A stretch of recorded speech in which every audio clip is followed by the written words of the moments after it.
Hello दोस्तों, कैसे आप लोग सब? होपफुली आप लोग सब ठीक होंगे, खैरियत से होंगे, फिट एंड फाइन होंगे। So welcome to one more episode of inside view with Sameer. और आज तो क्रिकेट पे बात करने के लिए बहुत है। लाइव क्रिकेट नहीं, लेकिन जो कंट्रोवर्सीज चल रही है क्रिकेट में, एशेज से लेके जो वर्ल्ड T20 सॉरी जो क्रिकेट वर्ल्ड कप क्वालिफायर्स जो चल रहे हैं, उसमें भी काफ़ी न्यूज़ आई है। लेकिन आप हम स्टार्ट करते हैं एशेज से। अब एशेज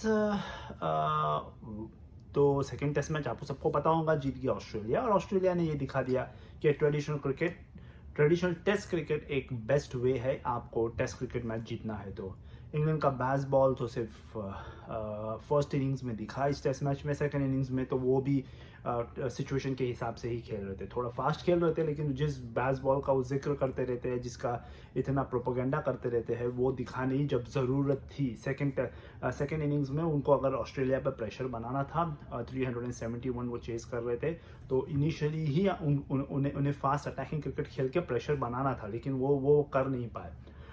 विकेट्स गिरे इनिशियली, और सबसे अच्छी विकेट मुझे लगी मिचेल स्टार्क की, जो उन्होंने ओली पोप को इन स्विंग पर बॉल किया। क्या बॉल था वो!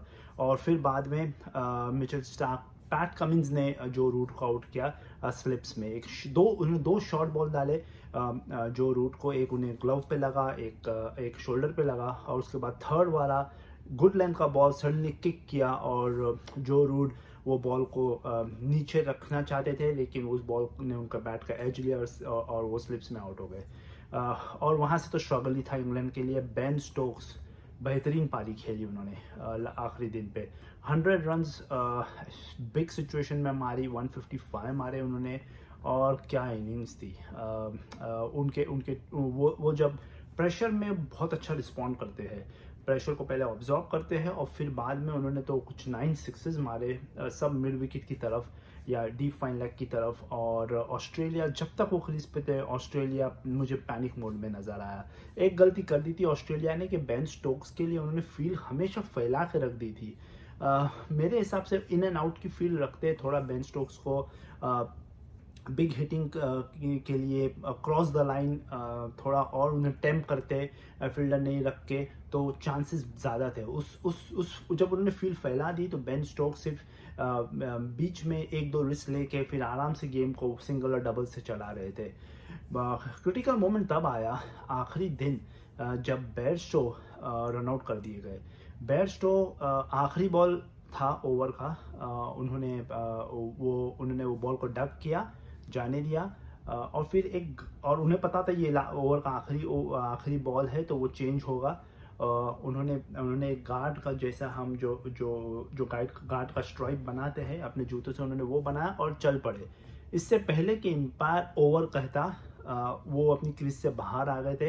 एलेक्स कैरी ने उस चीज़ का एडवांटेज लिया और स्टंप्स पे बॉल मार के अपील की, और एम्पायर ने क्योंकि ओवर नहीं कहा था और बेयरस्टो अपनी क्रीज से बाहर थे, उस बॉल को डेड नहीं माना गया, और बेयरस्टो आउट डिक्लेयर कर दिए गए। इस पर बहुत बड़ी कंट्रोवर्सी हुई है। अब एज यूजुअल इंग्लैंड हारता है यूजुअली, तो एक्सक्यूजेस की भरमार आ जाती है, लेकिन ये तो रेडीमेड एक्सक्यूज मिल गया। इनफैक्ट जब ऑस्ट्रेलियन टीम ब्रेक में अपने चेंज रूम में जा रही थी, तो लॉर्ड्स में एक लॉन्ग रूम होता है, वहाँ से वॉक करके जा रहे थे, तो एमसीसी के मेंबर्स उन्हें भला बुरा कहा। उन्हें ऐसे सीन्स हुए जो लॉर्ड्स पर कभी देखे नहीं गए। उन्होंने उस्मान ख्वाजा और डेविड वार्नर के अगेंस्ट काफ़ी बदसलूकी की, मैंने कहा। और उस वजह से वार्नर और ख्वाजा ने भी उन्हें रिस्पॉन्ड किया।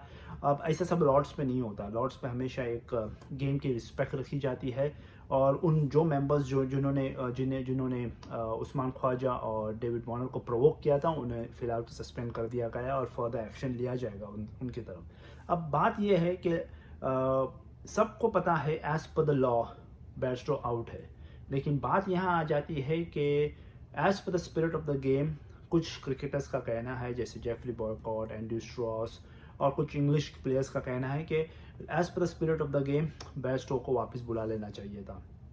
मैं नहीं मानता ये। Spirit of the game is spirit of the game, ये एज पर लॉ वो आउट है, तो दैट्स अबाउट इट। वो स्पिरिट ऑफ द गेम का जो रूल था, जो फॉलो करते थे 80s 90s में, वो टाइम ख़त्म हो गया है। अब आप एक एक इंच जो आपको मिलता है फील्ड पे, आप उसे ग्रैब करने की कोशिश करते हैं, और वो बराबर किया। स्पिरिट ऑफ द गेम का बात तो वही करते हैं जब डिसीजन आपके अगेंस्ट जाता है, जैसे इस वक्त इंग्लैंड के अगेंस्ट गया, तो वो स्पिरिट ऑफ द गेम की बात करेंगे।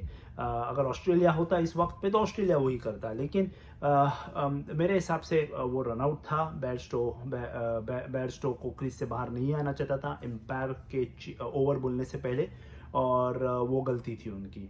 अब आप कुछ भी कर लें, गेम तो फिनिश हो गया, ऑस्ट्रेलिया जीत चुका है 43 रन से, और वो टर्निंग पॉइंट हुआ। उसके बाद बेन स्टोक्स ने आई गेस थोड़ा इस चीज़ को उन्होंने बहुत दिल पे ले लिया, और उसके बाद उन्होंने 6 मारे हैं। मिचेल स्टार्क को भी बैक टू बैक बेहतरीन 6 मारे, लेकिन प्रॉब्लम मुझे वहाँ दिखाई दी, ब्रॉड दूसरे एंड पे अच्छा खेल रहे थे, और जब फील्ड स्प्रेड थी तो बेन स्टोक्स को सिंगल और डबल्स पे ही ध्यान देना चाहिए था, और ब्रॉड पे ज़्यादा भरोसा रखना चाहिए था। लेकिन वो सिंगल डबल्स निकालते गए, और बीच में 1-2 रिस्क लेते थे, और वही रिस्क लेने में वो आउट हो गए।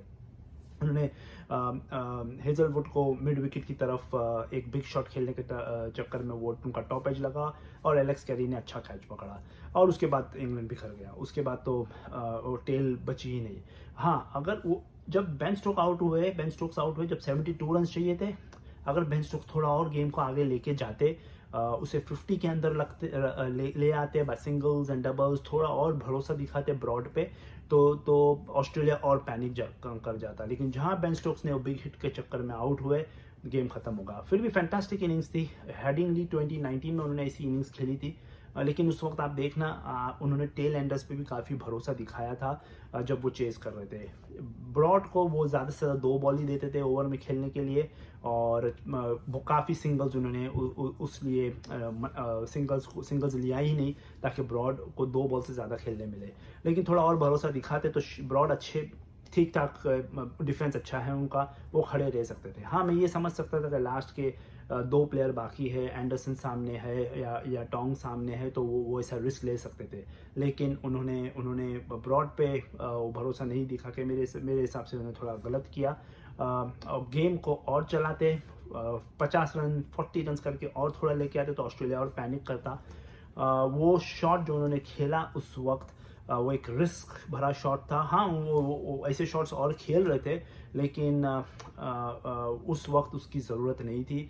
फील्ड फैली हुई थी, सिंगल डबल्स करके वो गेम को चलाते रहते, तो और अच्छा होता। लेकिन ऑस्ट्रेलिया की बात मानना, वो करना पड़ेगी। मैं उनकी फील्ड से जो बेन स्टोक्स के लिए लगाई थी, उससे अग्री नहीं करता हूँ, लेकिन वो फाइट करते रहे। नेथन लायन इंजर्ड हो गए थे, उसके बावजूद उन्होंने ये फाइट करते रहे। उनके सीमर्स ने अच्छी लाइन डालते रहे। मिचेल स्टार्क का कमबैक बहुत बढ़िया था। पैट कमिंस तो है world class bowler. Josh Hazlewood ने भी बेन स्टोक्स को आउट करके, और बेन डकट को आउट करके अच्छा अपने आप को प्रूव किया कि एक कंबाइन एफर्ट था ऑस्ट्रेलिया का। और मेरे हिसाब से ऑस्ट्रेलिया 5th डे पे नहीं जीता, ऑस्ट्रेलिया जीत गया था 4th डे पे, जब नेथन लायन 1 फीट पे बैटिंग करने आए थे। लिटरली दूसरी फीट उनकी ऐसी थी कि वो ग्राउंड पे रखे नहीं जा रही थी उनसे, वो इंजर्ड हो गए, वो एशेज से भी बाहर हो गए। लेकिन उन्होंने सेकेंड इनिंग्स में बैटिंग करके अपनी टीम स्पिरिट जो थी वो ऑल टाइम हाई पे लेके गए अपनी टीम के लिए। जब ऐसा कुछ होता है, तब जब दूसरे टीम मेंबर्स रहते हैं, वो देखते हैं अपने एक इंजर्ड प्लेयर को जो इतना स्ट्रगल कर रहा है फिर भी बैटिंग करते खड़ा है, तो वो उस चीज़ वो चीज़ तो टीम को मोटिवेट कर ही जाती है। उन्होंने मिचेल स्टार्क्स के साथ मिलकर 15 रन की इम्पोर्टेंट रन्स जोड़े, और मोर देन दैट वो ये मैसेज पास ऑन कर दिया उन्होंने इंग्लैंड को, कि that we will fight till the end. और उनकी इनिंग्स देखने के लिए सारी टीम लॉर्ड्स की बैल्कनी में प्रेजेंट थी, और उस चीज़ ने उन्हें मोटिवेट कर दिया। मेरे हिसाब से ऑस्ट्रेलिया वहीं जीत गया था। वहाँ से वो मुझे हारता नहीं दिख रहा था, क्योंकि जब भी ऐसा होता है एक टीम मोटिवेट हो जाती है। और बेन स्टोक्स की एक बड़ी सेंचुरी भी इंग्लैंड के लिए काफ़ी नहीं हुई। दूसरी कंट्रोवर्सी यही मैच की थी, बेन डकट की, जब 4th डे पे उन्होंने उनका एक कैच मिचेल स्टार्क ने बाउंड्री लाइन पे पकड़ा था। अब कैच उन्होंने कंप्लीट कर लिया, लेकिन जब बॉल उनके हाथ में था, उनके कंट्रोल में था, लेकिन जब उनकी बॉडी बॉडी मूवमेंट्स कंट्रोल में नहीं थे, इसीलिए उससे क्या हुआ, बॉल उन्होंने ज़मीन पर रख दिया और बैट्समैन को आउट नहीं दिया गया। अब ये स्पिरिट ऑफ द गेम, यहाँ मैं फिर से कह सकता हूँ कि बेन स्टोक्स कह सकते थे बेन डकट को कि आप आउट हो, आप जाओ, लेकिन जब थर्ड एम्पायर ने उन्हें नॉट आउट दिया, बेन स्टोक्स चुप थे। तो अब तब वो स्पिरिट ऑफ द गेम किधर गया। तो इसीलिए वो भी आउट नहीं था मेरे हिसाब से। एज पर लॉ आपका बॉल ही कंट्रोल में नहीं होना चाहिए, आपकी body with the ball in control रहना चाहिए, और बॉल ज़मीन के कांटेक्ट में नहीं आना चाहिए जब आप कैच पकड़ते हो। तो वो भी नॉट आउट था, वो राइट डिसीजन था। बेस्ट वो भी आउट थे, वो राइट डिसीजन है, एंड ऑफ स्टोरी। ये स्पिरिट ऑफ द गेम, ये सब मुझे समझ में नहीं आता है। ये जब फालतू बातें हैं, और वही टीम इसकी स्पिरिट ऑफ द गेम की बात करेगी जिसके डिसीजन के अगेंस्ट गया है। तो ऑस्ट्रेलिया 2-0 अप है, और एशेज़ अब मुझे नहीं लगता है इंग्लैंड की वापसी होगी। इंग्लैंड कंफ्यूज लग रहा है। पहला तो बेसबॉल करके वो पहला टेस्ट मैच हार गए, उसे डिफेंड करते गए। ऑली रॉबिन्सन प्रेस कॉन्फ्रेंस में आके बड़ी बातें करते हैं कि हम तो ऐसे ही खेलेंगे, एंटरटेन करते हैं पर लोगों को। लेकिन अब 2 टेस्ट मैच हारने के बाद, इनफैक्ट इंग्लैंड की आखिरी इनिंग्स में baseball was thrown out of the window. वो सिचुएशन के हिसाब से खेल रहे हैं, और टेस्ट मैच वैसे ही खेलना चाहिए। एग्रेसिव खेलो, बट जो हैरी ब्रुक के जो शॉट देखा मैंने फर्स्ट इनिंग में, बेस्ट हो जैसा फर्स्ट इनिंग में आउट हुए थे, दोज अनवांटेड फॉर इंग्लैंड। अपनी विकेट्स ईजिली गिव करके दे रही है ऑस्ट्रेलिया को, और ऑस्ट्रेलिया को पता है कि वो जब इतना रिस्क लेके खेलेंगे तो चांसेस तो उन्हें मिलना ही है। तो ऑस्ट्रेलिया 2-0 अप, और मैं उन्हें ये आशीष जीतते देख रहा हूँ। तीसरा टेस्ट मैच थर्सडे को है, और ये सब कंट्रोवर्सीज की वजह से थोड़ा स्पाइस अप हो गया है कॉन्टेस्ट। तो देखते हैं तीसरा टेस्ट मैच हेडिंगली में कौन जीतता है। अब थोड़ा जाते हैं वर्ल्ड कप क्वालिफायर की तरफ, जहां West Indies out of the world cup हो गया है। वो वर्ल्ड कप क्वालिफायर खेलना ही एक बहुत ही उनके लिए एक काइंड ऑफ बुरी बात थी कि चैम्पियन टीम आज क्वालिफाई करने के लिए एसोसिएट नेशंस के साथ खेलना पड़ रहा है उन्हें। और अब वहाँ भी वो एसोसिएट नेशंस जैसे जिम्बाब्वे, नेदरलैंड, स्कॉटलैंड, इन तीनों टीम ने उन्हें हरा के वर्ल्ड कप से आउट कर दिया है। वर्ल्ड कप में क्वालिफाई नहीं होंगे, आप सबने देखा होगा। और 2 टीम अगर आप देखेंगे एक अलग एक्सट्रीम्स पर खड़ी है, एक ऑस्ट्रेलिया है और वेस्ट इंडीज़ है। आप ऑस्ट्रेलिया का आप एग्जांपल देख लीजिए, उनके प्लेयर्स आईपीएल इस बार नहीं खेले, उनके मेन प्लेयर्स जैसे Mitchell Starc, PAT Cummins, Steven Smith, इन्होंने आईपीएल का कॉन्ट्रैक्ट को नहीं किया, और ये साल उन्होंने एशेज़ और वर्ल्ड टेस्ट चैंपियनशिप का फाइनल को ध्यान दिया।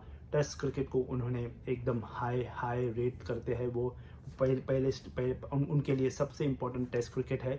और यही दूसरे स्पेक्ट्रम पे आप देखेंगे वेस्ट इंडीज़ है, जो टेस्ट मैच तो छोड़ो, वनडे क्रिकेट भी नहीं खेलना चाहते। कोई कमिटमेंट ही नहीं लगता है उस टीम में। ये प्लेयर्स वेस्ट इंडीज़ के अलग अलग आइलैंड से आते हैं, जैसे जमैका, बारबाडोस, एंटीगा, गयाना, वहाँ बहुत आइलैंड्स है, और ये एज ए टीम नहीं खेल पाते हैं। उनका सारा फोकस यही रहता है कि थोड़ा स्पॉटलाइट में आ जाए और T20 की लीग्स खेल के पैसा बनाए। और वहीं ऑस्ट्रेलिया है, नेथन लायन जो एक टांग पे आके बैटिंग करने को तैयार थे, इतनी पेन में थे, लेकिन उसके बाद भी उन्होंने लास्ट विकेट के लिए उन्होंने 15 रन्स मारे। ये तो दो एक्सट्रीम्स पे 2 टीम खड़ी है। और वेस्ट इंडीज़ मेरे हिसाब से थोड़ा टाइम में तो टेस्ट क्रिकेट खेलना भी बंद कर देंगे, क्योंकि उनके पास मुझे नहीं लगता टैलेंट है वहाँ। इयन बिशप के कमेंट्स में देख रहा था कि वहाँ टैलेंट है, उन्हें नर्चर नहीं किया जा रहा है। मेरे को टैलेंटेड प्लेयर लगता ही नहीं है उन लोगों में। टेस्ट क्रिकेट के लिए क्रेग ब्रैथवेट है जो ठीक ठाक खेलते हैं टेस्ट क्रिकेट। उसके अलावा शायद होप है, बट देन उसके बाद कुछ बैटिंग में ऐसे कुछ कंसिस्टेंसी दिखती नहीं है। कुछ प्लेयर्स एक सीरीज़ में देखते हैं, फिर बाद में वो सीरीज दूसरी सीरीज़ से गायब हो जाते हैं, और सडनली आफ्टर 4 और 5 सीरीज़ वो वापस आ जाते हैं, क्योंकि उनके पास टैलेंट नहीं है, उन्हें बार बार बुलाया जाता है। मुझे नहीं, वेस्ट इंडीज़ आउट हो चुकी है, और वेस्ट इंडीज़ आउट हो चुकी है क्रिकेट वर्ल्ड कप से। थोड़ा डिसअपॉइंटिंग था, लेकिन ठीक है। मैं अगर दूसरी तरफ देखता हूँ तो जिम्बाब्वे है, श्रीलंका है, ये साइड्स अच्छा कम्पीट करके आई है। स्पेशली अब जिम्बाब्वे और श्रीलंका तो क्वालिफाई कर गई है, लेकिन अभी जिम्बाब्वे और स्कॉटलैंड में टक्कर है। जिम्बाब्वे और स्कॉटलैंड का एक मैच है कल। आई थिंक अगर जिम्बाब्वे से जीत जाती है तो वो क्वालिफाई कर जाएंगी, लेकिन अगर जिम्बाब्वे इसे हारती है तो स्कॉटलैंड भी क्वालिफाई हो सकता है। तो it's between Zimbabwe and Scotland. Sri Lanka qualify हो चुका है।